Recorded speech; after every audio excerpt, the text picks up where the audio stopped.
స్థానిక సంస్థల్లో మహిళా రిజర్వేషన్లు కల్పించిన దార్శనికుడు రాజీవ్ గాంధీ అని సీఎం రేవంత్ రెడ్డి అన్నారు. రాజీవ్ గాంధీ జయంతి సందర్భంగా సచివాలయం వద్ద ఆయన విగ్రహానికి సీఎం నివాళులర్పించారు. రాజీవ్ గాంధీ టెలికాం రంగంతో విప్లవాత్మక మార్పులు తీసుకొచ్చారన్నారు. ఆయన స్ఫూర్తితోనే రాష్ట్రం ఆర్థికంగా సామాజికంగా ముందుకెళ్తుందన్నారు. దేశ సమగ్రతను కాపాడేందుకు రాజీవ్ గాంధీ ప్రాణాలు అర్పించారన్న సీఎం యువత ఆయన్ను స్ఫూర్తిగా తీసుకోవాలని రేవంత్ రెడ్డి సూచించారు. అదేవిధంగా స్థానిక సంస్థల్లో చట్టసభలలో మహిళలకు సముచితమైన ప్రాతినిధ్యం ఉన్నప్పుడే సమస్యలు చర్చించబడతాయని చెప్పి ఆనాడు మొట్టమొదట స్థానిక సంస్థల్లో మహిళా రిజర్వేషన్లకు పునాదులు వేసింది రాజీవ్ గాంధీ గారు.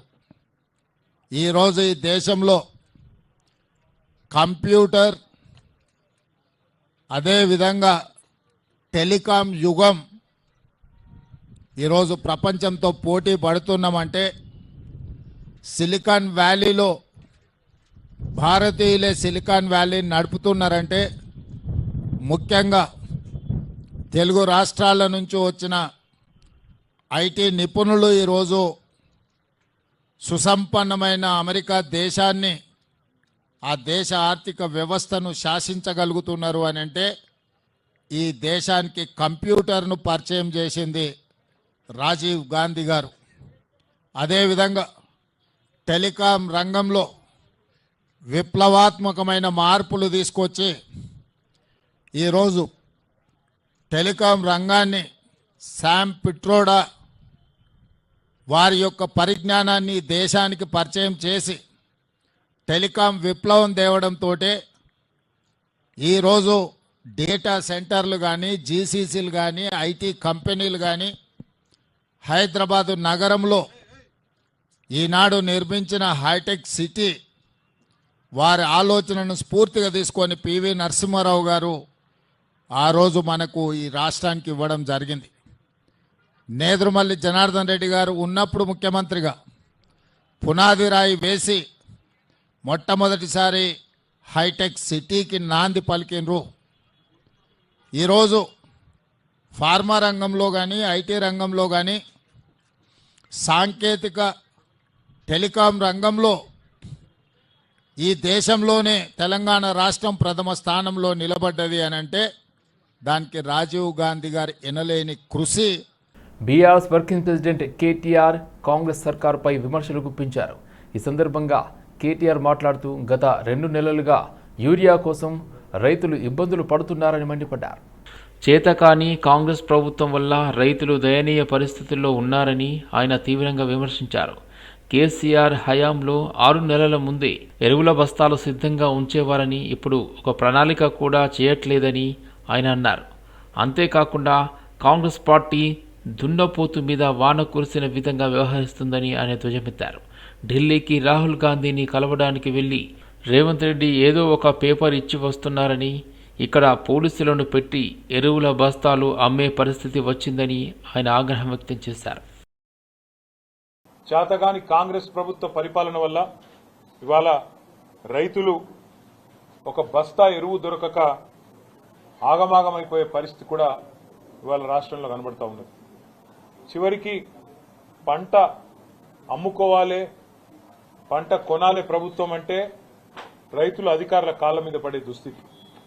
అట్లాగే ఇవాళ ఎరువుల బస్తాల కోసం కూడా మరి ఎక్కడికక్కడ రైతులు కాళ్ళ వేళ్ల పడి అధికారులను బతిమలాడుకునే ఒక దయనీయమైన పరిస్థితి రాష్ట్రంలో కనబడతా ఉన్నది.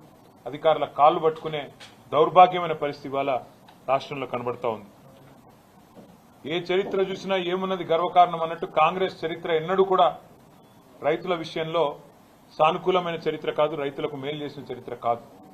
ఇవాళ కూడా మళ్ళీ ఒకసారి ఆనాటి రోజులు తెస్తాము అనేదైతే మాట ఇచ్చిందో కాంగ్రెస్ పార్టీ దానికి అనుగుణంగానే మరి ఆనాడు ఏవైతే అర్ధరాత్రి బాయికాడ వండుకునే దుస్థితి ఉండేనో ఇలా మళ్ళొక్కసారి చివరికి ఒక మహిళా రైతు ఎరువుల దుకాణం కాడ అక్కడ తెల్లారగట్టనే పోయి పండుకునే దుస్థితి, దుకాణం ముంగట పండుకునే దుస్థితి కూడా ఇలా తెలంగాణలో కాంగ్రెస్ ప్రభుత్వ గొప్పతనం మూలన కనబడతా ఉన్నది.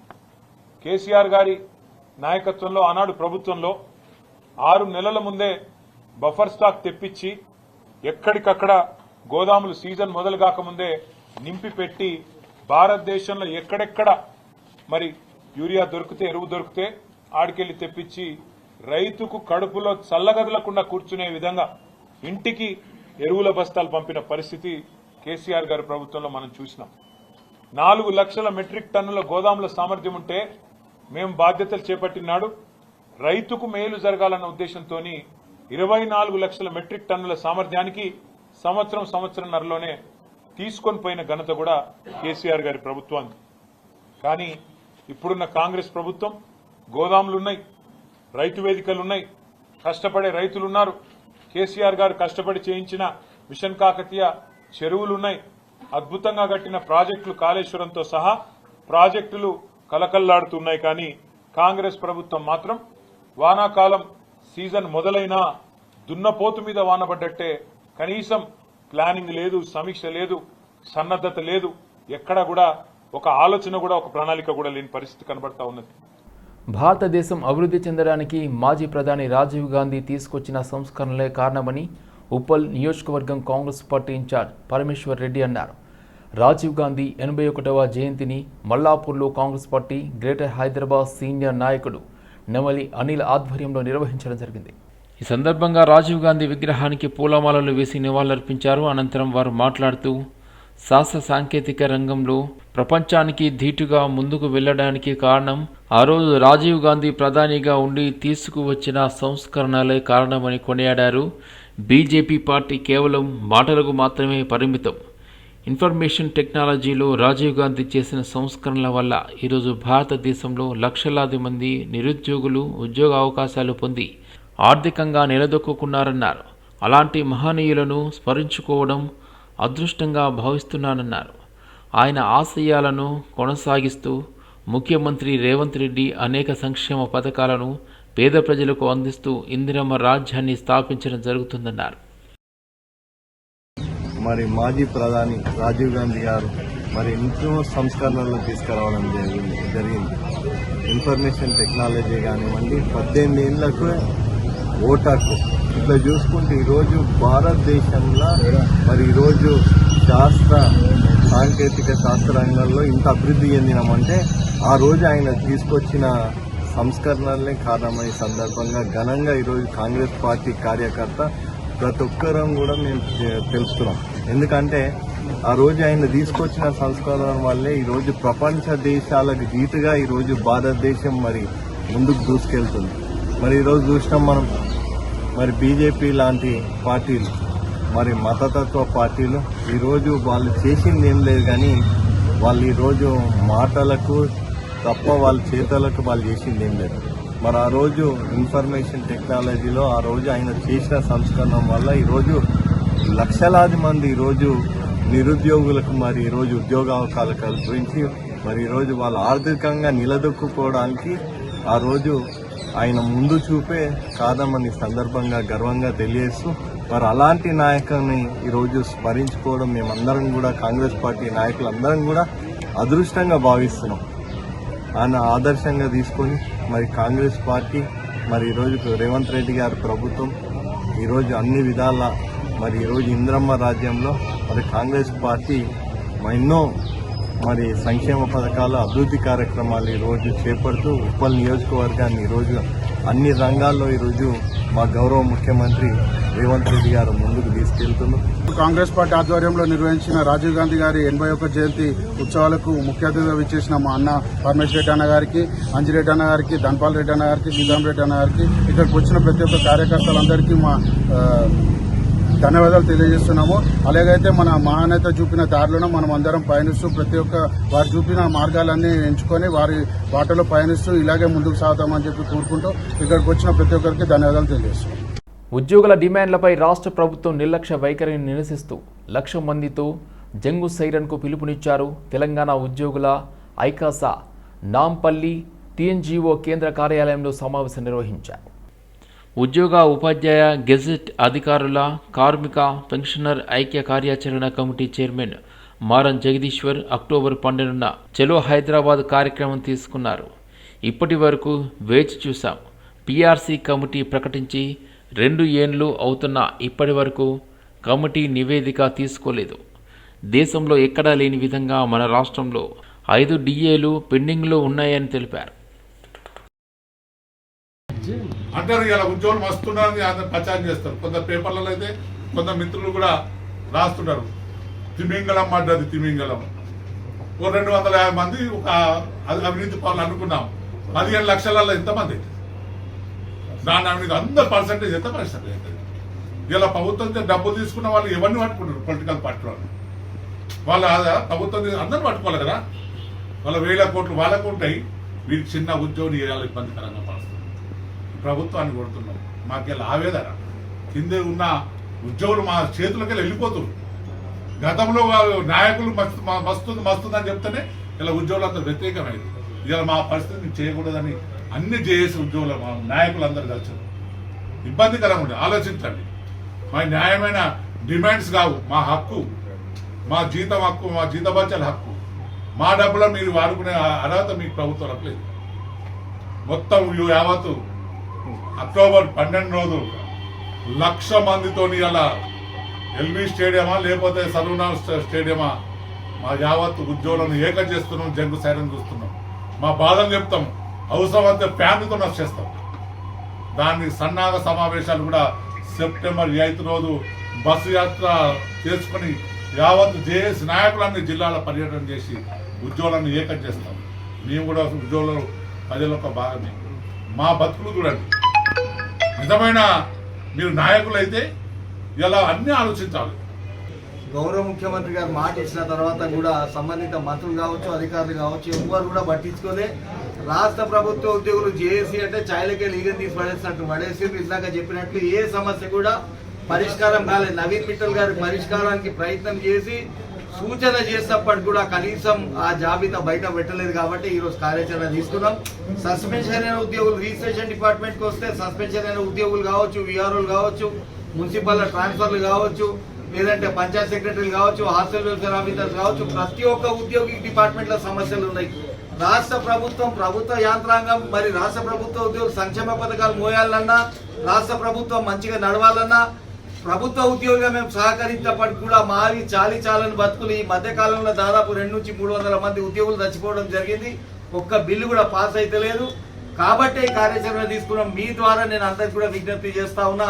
ఇక మీరు అందరు సిద్ధంగా ఉండండి. దేనికైనా సిద్ధంగా ఉండాలి. రాష్ట్ర జేఏసీ ఇచ్చిన నాయకత్వంలో మరి అన్ని జిల్లాలు కూడా తిరుగుతాం. ఈ సభలు అయిన తర్వాత మరి జంగసైరన్ చలో హైదరాబాద్ ఏదైతే కార్యక్రమం ఇచ్చినామో ఆ కార్యక్రమం కూడా విజయవంతం చేసి రాష్ట్ర ప్రభుత్వాన్ని మరి మన సమస్యలు పరిష్కారం అయ్యే వరకు అమరవీరుల సాక్షిగా ఎత్తిన పిడికిలు కింద పెట్టకుండా ప్రింట్ ఎలక్ట్రానిక్ మీడియా మిత్రులు కూడా సహకరిస్తున్నారు. మరి మీ అందరికీ ఒకసారి తెలంగాణ ఎన్జిఓస్ కేంద్ర సంఘం పక్షాన, జేఏసీ పక్షాన విజ్ఞప్తి చేస్తా ఉన్నా. ఈ ధర్మ పోరాటానికి, నిజాయితీ పరంగా చేస్తున్న పోరాటానికి మీరు ఖచ్చితంగా మీ వంతు ప్రయత్నం చేసి ప్రజలకు కూడా మా కష్టాలు తెలియపరచాలి. మేము ప్రజలకు వ్యతిరేకం కాదు, సంక్షేమ పథకాలకు వ్యతిరేకం కాదు, కానీ నిజాయితీ పరంగా ఎవరైతే అర్హులు ఉన్నారో వాళ్ళకే సంక్షేమ పథకాలు ఇవ్వమని చెప్తాం. కానీ ఈ రోజు మా పైసలు తీసుకుపోయి మొత్తం వేరే కార్యకలాపాలకు, వేరే పద్ధతులకు ఇచ్చుకుంటా ఉద్యోగులు క్యాన్సర్ తో చచ్చిపోతున్నారు. నిన్న మా కార్యాలయానికి 2 క్యాన్సర్ పేషెంట్లు ఆ గ్లూకోజ్ బాటిల్ ఎక్కించుకొని మెట్లెక్కి మీదికి వచ్చిండ్రు. కళ్ళలో నీళ్లు తిరిగినాయి. విద్యాశాఖ ఆనవాయితీ ప్రకారం బదిలీల తర్వాత ప్రమోషన్లకు ప్రక్రియను చేపట్టాలని గెస్టెడ్ ప్రధాన ఉపాధ్యాయుల ఫోరం ప్రతినిధి అచ్యుతారెడ్డి డిమాండ్ చేశారు. తమ సమస్యలు పరిష్కరించాలని కోరుతూ హైదరాబాద్ దోమలగూడలోని ఇందిరాపార్క్ ధర్నా చౌక్లో పెద్ద ఎత్తున గెస్టెడ్ ప్రధాన ఉపాధ్యాయులు ధర్నా నిర్వహించారు. గత ప్రభుత్వ హయాంలో ఉపాధ్యాయ, ప్రధాన ఉపాధ్యాయ వర్గానికి తీరని అన్యాయం జరిగిందని ఆయన ఆవేదన వ్యక్తం చేశారు. ప్రభుత్వం ప్రప్రథమంగా గెస్టెడ్ ప్రధాన ఉపాధ్యాయులను బదిలీ చేసి ఆ తర్వాతే ప్రమోషన్లు కల్పించాలని ఆయన విన్నవించారు.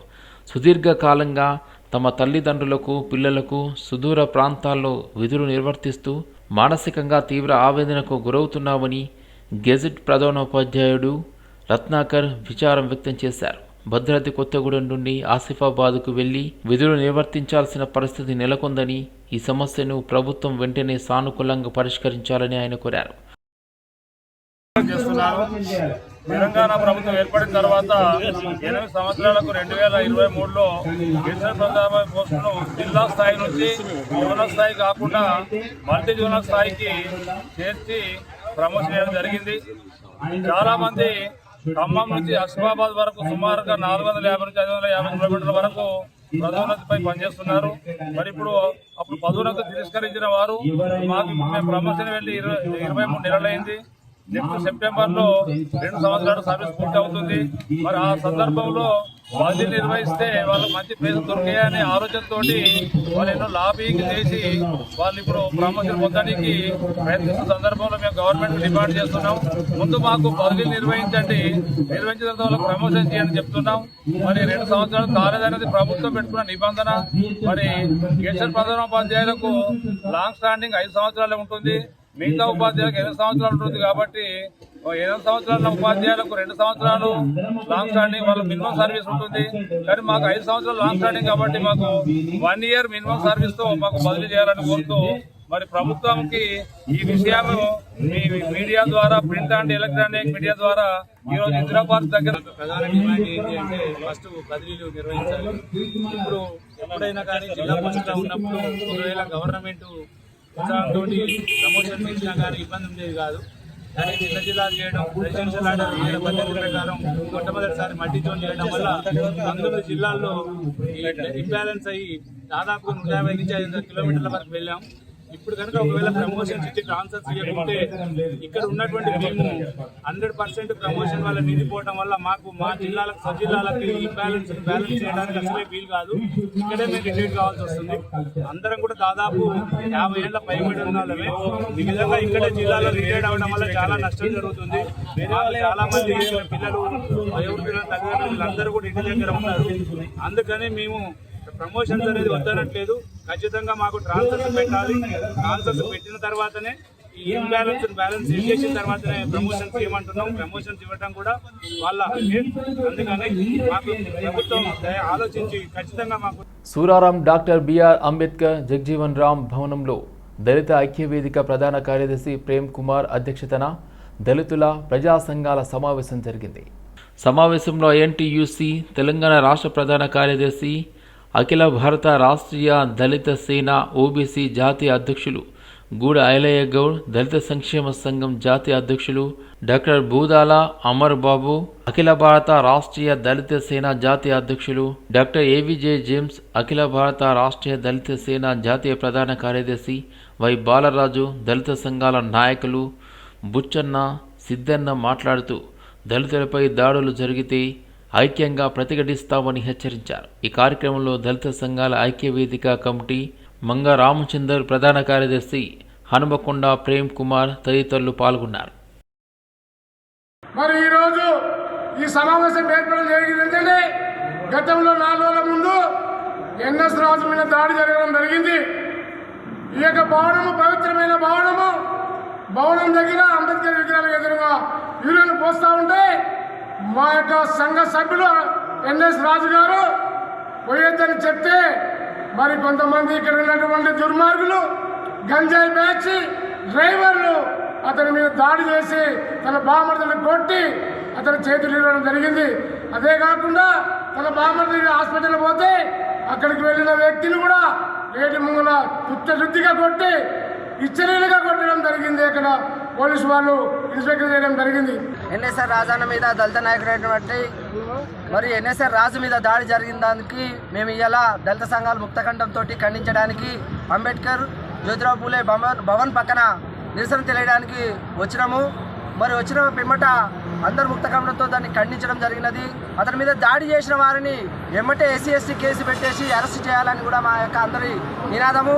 దానికి స్పందించేసి ఏసీపీ శంకర్ రెడ్డి గారు ఎమ్మటే నేను పరిగణలోకి తీసుకొని రేపు అరెస్ట్ చేస్తా అని మాట ఇవ్వడం జరిగినది. ఆ కార్యక్రమాన్ని ఇది జరిగింది మరి యొక్క భవన్ పక్కనే ఆర్యవైన్స్ పెట్టడం జరిగినది.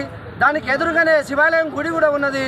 మరి గుడిని అందరూ కలిసేసి మరి ఎంతో పవిత్రంగా మొక్తారు. మరి యొక్క భవనం కూడా దళితులకు మాకు దేవుళ్ళు లాంటి వాళ్ళు కాబట్టి ఈ పక్క నుంచి వెళ్ళి ఒక ఆర్యవైన్స్ అందరికీ డిస్టర్బెన్స్గా ఉన్నది. కాబట్టి దయచేసి దాన్ని పరిగణలోకి తీసుకొని ఆ ఆర్యవైన్సులు ఇక్కడి నుంచి తరలించాల్సిందిగా అందరం దళిత సంఘాలు ముక్తఖండంతో దాన్ని తీవ్రంగా ఖండిస్తున్నాము. నేషనల్ హైవేకి 300 మీటర్ల దూరంలో వైన్ షాపులు కానీ, పాన్ షాపులు కానీ, బెల్ షాపులు ఏవైనా లిక్కర్ షాపులు దూరంగా ఉండాలని ఈ ఎక్సైజ్ చట్టం ఉంది. ఇక్కడ బాబాసాహెబ్ అంబేద్కర్ జగ్జీరా భవనం ఉన్నది, దీనికి ఎదురుగా శివాలయం టెంపుల్ ఉన్నది. ఈ రెండు గుళ్ళు గుళ్ళే మాకు, ఇద్దరు దేవుళ్ళే. ఈ పక్కన ఆనుకొని ఆర్య వైన్స్ పెట్టింది. ఈ ఆర్య వైన్స్లో తాగే ఆడపోయి ఎన్ఎస్ రాజు మీద దాడి చేసి, ఇదే ఈ వైన్స్ ఇక్కడ లేకుండా దూరంగా ఉంటే వాళ్ళు ఇక్కడ తాగేటోళ్ళు కాదు, ఆడపోయి దాడి జరిగేది కాదు. కానీ మా సీనియర్ నాయకుడు ఎన్ఎస్ఆర్ రాజు మీద జరిగినటువంటి దాడి మేము తీవ్రంగా ఖండిస్తున్నాం. ఇంకొక విషయం ఏంటంటే, ఇది నేషనల్ హైవేలు ఉంది కాబట్టి మహిళలు డ్యూటీలు చేసి నడుచుకుంటూ పోతారు. ఈ తాగిన వాళ్ళు చిడాయించడము, వాళ్ళని ఇబ్బంది పెట్టడము గతంలో ఎన్నోసార్లు మేము కంప్లైంట్ ఇచ్చినాం. ఉండి ఎన్ఎస్ రాజు పైన జరిగిన సంఘటనను ముక్త కంఠంగా ఖండించినందుకు బీసీ సంఘాల తరఫున వారికి పూర్తి మద్దతు తెలియజేస్తూ ఉన్నాను. ప్రధానంగా చట్టాన్ని వ్యతిరేకించి వైన్స్ లేదంటే అంబేద్కర్ భవనాలకు కానీ, దేవాలయాలకు కానీ 150 మీటర్ల దూరంలో ఉండాలి. అది కూడా పరిగణనలో తీసుకోకుండా 300 మీటర్లు ఉండాలని చట్టం ఉన్న చట్టాన్ని వ్యతిరేకించి దేవాలయానికి ఎదురుగా అంబేద్కర్ భవన్ పక్కన ఈ వైన్స్ను కూడా తొలగించాలని మన వాళ్ళందరూ ఏకగ్రీవంగా తీర్మానించడం జరిగింది. దానికన్నా ముందు ఒక నెల రోజుల ముందే 20 రోజుల ముందు సాయనం జరిగింది. ఏసీపీ శంకరెడ్డి గారు, సర్కిల్ ఇన్స్పెక్టరు సుధీర్ కృష్ణ గారు వచ్చి చూసిపోయారు.